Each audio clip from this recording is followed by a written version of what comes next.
I'd like to start this morning with a word about cybersecurity.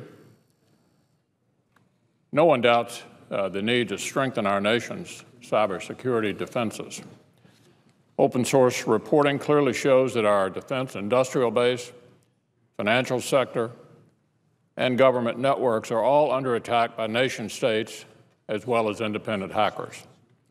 The U.S. Cyber Command, the NSA, and the FBI are working hard to counter these threats. So we all recognize the problem. That's really not the issue here. The issue is the manner in which the Democratic leadership has tried to steamroll a bill that would address it.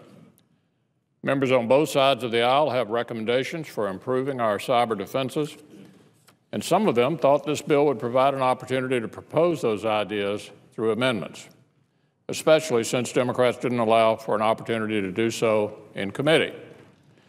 Yet, despite preventing members from amending the bill in committee, the anticipated open amendment process, once this new bill got to the Senate floor, never happened. Just never happened, despite being on the bill now for the third day. No senator from either party has been allowed a vote on any amendment. Look, this is a big, complicated, far-reaching bill that involves several committees of jurisdiction. Democratic leaders haven't allowed any of those committees to improve the bill or even vote on it.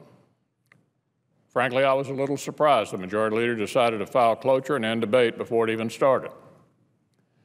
An issue of this importance deserves serious consideration and open debate.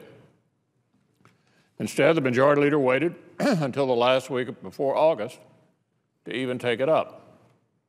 Rather than give this issue the time and attention it deserves, Democratic leaders brought it up with only 3 days left before recess and then tried to jam something through without any chance for amendment.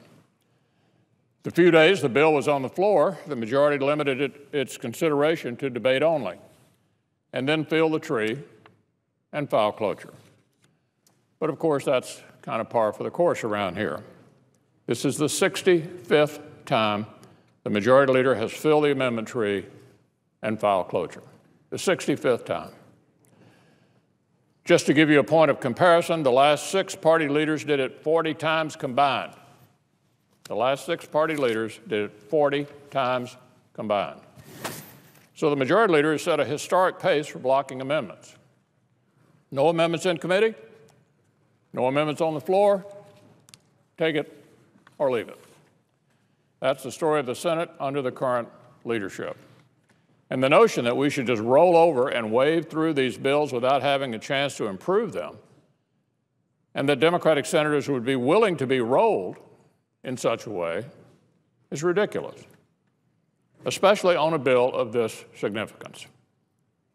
I would remind my Democratic friends, none of you were able to offer or have a vote on your amendments.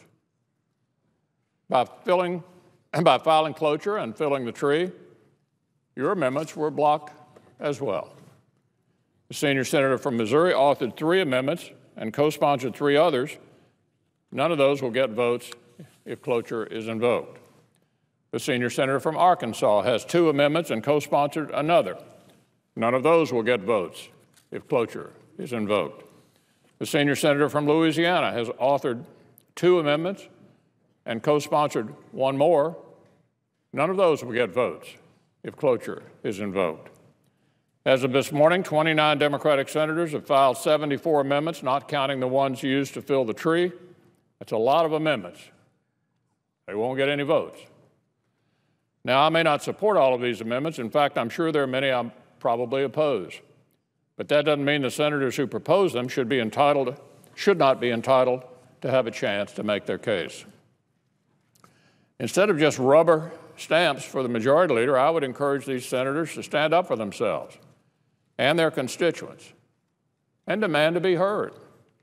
After all, the Majority Leader himself said earlier this year that given the complex nature of this subject, it was essential to have a thorough and open amendment process, and even committed to ensuring it. Let me just read you what the Majority Leader committed to on this bill in February of this year. Quote, Given the complexity and significance of the legislation, the Majority Leader said, it is essential that we have a thorough and open debate on the Senate floor, including consideration of amendments to perfect the legislation, insert additional provisions where the majority of the Senate supports them, and remove provisions if such support does not exist. For that reason, I have committed to my colleagues that we will have an amendment process that will be fair and reasonable. This legislation will have been subject to as fair, thorough, and open process as is conceivable. That was the Majority Leader in February of this year. So, Mr. President, there's widespread agreement that a cybersecurity bill should eventually pass. We need to improve information sharing between the private and public sectors. And there's a clear indication that we'll need to responsibly debate this matter in the very near future. If cloture isn't invoked today, I'd suggest we work in a bipartisan fashion to complete the bill.